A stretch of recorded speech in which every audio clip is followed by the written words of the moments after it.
नमस्कार दोस्तों, एग्रो गुरु क्लासेस के यूट्यूब चैनल पर आप सभी का स्वागत है। हम jet, ICR, BHU, agriculture supervisor आदि के लिए इम्पोर्टेंट क्वेश्चनों पर चर्चा करेंगे। पहला क्वेश्चन हमारे पास है, करनाल वंट रोग किस फसल से संबंधित है? यानी कि करनाल वंट रोग किस फसल से संबंधित है? धान, गेहूँ, ज्वार या बाजरा? तो यानी कि करनाल वंट रोग होता है वो किस फसल से संबंधित होता है? करनाल वंट रोग गेहूं से संबंधित है। तो यानी कि हमारा पहला क्वेश्चन था, करनाल वंट रोग किस फसल से संबंधित है? तो करनाल वंट रोग है वो क्या है? गेहूं से संबंधित है।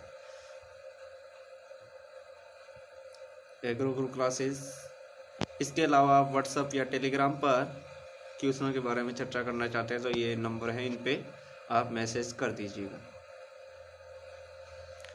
तो करनाल बंट की बात करें तो करनाल बंट होता है वो मिट्टी या बीज में पैदा होने वाले कवक, टिलेस या इंडिका के कारण होता है। यानी कि करनाल बंट रोग होता है गेहूं का, वो क्या है? मिट्टी या बीज में पैदा होने वाले कवक, टिलिस या इंडिका के कारण होता है। ये कवक मिट्टी में 4 से 5 साल तक जीवित रह सकता है। इस कवक के पर प्रभाव मौसम का असर भी, यानी कि मौसम का प्रभाव है वो भी इस कवक पर पड़ता है। अनाज के उन्नत होते समय, यानी कि जब अनाज गेहूं का पौधा है उन्नत होते समय जब वृद्धि करता है, उस समय अगर तापमान के 18 से 24 डिग्री सेल्सियस हो तो इस रोग के लिए अनुकूल माना जाता है। यानी कि अगर तापमान क्या है 18 से 24 डिग्री सेल्सियस के बीच हो तो ये रोग क्या है? अधिक होता है। इसके अलावा अगर बात करें जो यानी कि करनाल वंट रोग होता है, इसके बारे में सबसे पहले मित्रा ने बताया था। मित्रा नामक वैज्ञानिक थे, उसने सबसे पहले इस रोग के बारे में बताया था 1931 में। तो करनाल वंट रोग है उसके बारे में सबसे पहले मित्रा ने 1931 में बताया था। नेक्स्ट क्वेश्चन पे चर्चा करते हैं। पार्सल फ्लूम से मापी जाती है, यानी कि पार्सल फ्लूम से मापी जाती है। किसको मापा जाता है पार्सल फ्लूम से? सिंचाई जल की मात्रा, सिंचाई जल की गुणवत्ता, कुओं की गहराई या जल उपयोगिता मान।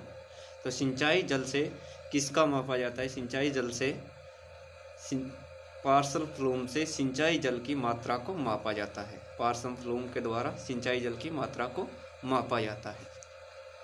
नेक्स्ट क्वेश्चन है, निम्न में से कौन सी फसल हरी खाद के लिए प्रयोग की जाती है? यानी कि कौन सी फसल है जो यानी कि हरी खाद के लिए काम में ली जाती है? धान, गेहूँ, ढेंचा या बाजरा? तो यानी कि हरी खाद के लिए कौन सी फसल काम में लेते हैं? ढेंचा को काम में लिया जाता है मुख्य रूप से। यानी कि हरी खाद के लिए ढेंचा को काम में लिया जाता है। उसके अलावा हरी खाद के रूप में सनई का प्रयोग किया जाता है, ग्वार का प्रयोग किया जाता है। ठीक है, यानी कि ज़्यादातर क्या है, हरी खाद के लिए हम दलहनी फसलों का प्रयोग करते हैं। जो दलहनी फसलें होती है उनका प्रयोग हरी खाद के लिए प्रयोग किया जाता है। नेक्स्ट है, बोने गेहूं में 2,4-D का प्रयोग कब करते हैं? बुआई से पहले, बुआई के ठीक बाद या बुआई के लगभग 35 दिन बाद या बुआई के 65 दिन बाद? तो बोने गेहूं में 2,4-D का प्रयोग होता है वो कब किया जाता है? बुआई के लगभग 35 दिन बाद, यानी कि लगभग 30 से 35 दिन बाद हम क्या करते हैं? 2,4-D का प्रयोग करते हैं। 2,4-D यानी कि एक खरपतवारनाशी होता है, 2,4-डाइक्लोरोफिनॉक्सी एसिटिक एसिड। कई बार क्वेश्चन पूछा जाता है कि गेहूं की कौन सी किस्म है जिसमें 2,4-D का प्रयोग नहीं किया जाता? तो गेहूं की कौन सी किस्म है जिसमें 2,4-D का प्रयोग नहीं किया जाता? तो बताइएगा, गेहूं की कौन सी किस्म है जिसमें 2,4-D का प्रयोग नहीं किया जाता है? तो आपको बताना है। तो कौन सी किस्म है? HD 2009, HD 2009 या इसी का दूसरा नाम है अर्जुन, जिसमें यानी कि 2,4-D का प्रयोग नहीं किया जाता। नेक्स्ट है, पेंटेड बग किस फसल का नाशक कीट है? यानी कि पेंटेड बग है वो कौन सी फसल का प्रमुख कीट है? चना, सरसों, सोयाबीन या मूंगफली?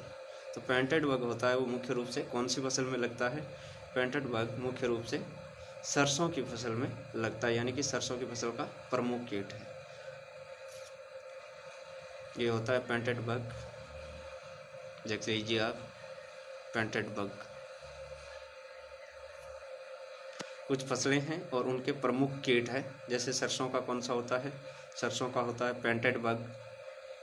मूंगफली का सफ़ेद लट या वाइट ग्राफ, ठीक है, या सफ़ेद गिडार भी बोला जाता है इसको।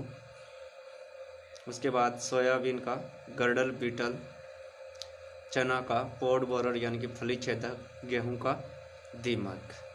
तो ये प्रमुख कीट है। सरसों का पेंटेड बग है, मूंगफली का सफ़ेद लट है, सोयाबीन का गर्डल बीटल है, चना का फली छेदक है और गेहूं का दीमक है। ये कुछ फसलों के प्रमुख कीट हैं। तो धन्यवाद दोस्तों, अगले वीडियो में फिर मिलते हैं कुछ क्वेश्चन लेकर। अगर अभी तक आपने हमारा चैनल सब्सक्राइब नहीं किया, सब्सक्राइब करें। जय हिंद।